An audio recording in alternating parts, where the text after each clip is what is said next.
Hi guys, John Adamson, the Rehab and Documentation Guru, doing another video, which is unusual because I've been cutting back on them lately. But anyway, I wanted to respond to Krista, who was kind enough to give me a comment that under PDPM, there would not be any incentive to pad evaluation minutes with treatment minutes because PDPM counts all the therapy minutes for that first evaluation day towards the tracker of therapy minutes. My statement to Krista is that, yes, I understand that, but Medicare is not instantaneous in changing their policy related to abuses. In the past, the abuse was therapy minutes were minimal for eval and maximized for treatment so that you'd get that first day therapy tracker of minutes. Did Medicare partly for Part A patients respond by not allowing the eval code with therapeutic activities? The answer is maybe. I don't know. But I brought that up in my video. So you were right to point that out. What I did not elaborate on was Part B billing. What would be the incentivization of Medicare on day one where you're doing an eval to not allow a Part B patient to be billed for therapeutic activities? What would be the incentivization? Because Medicare saw, and this is how it generally works, they see a preponderance of practice and they respond in kind.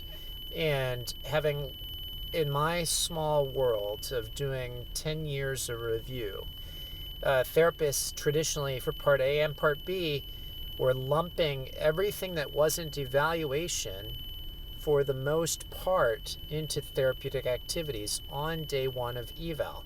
So it was a little bit of eval time and a lot of billing of therapeutic activities. For Part A, that meant minutes. For Part B, that meant extra units of care. Think about this. An evaluation code is an untimed code. So if you did 60 minutes of eval, it would still all be 1 unit, payable for 1 unit under Medicare Part B regs. What Medicare is seeing is patients that should be getting a fairly high number of minutes of billable evaluation time are getting minimal time for the eval code, and then they're getting a lot of money or a lot of billing under therapeutic activities to try to pad for the Part B side. And so Medicare is just responding in kind, and they're saying, now we're not going to allow you to just lump sum everything into therapeutic activities.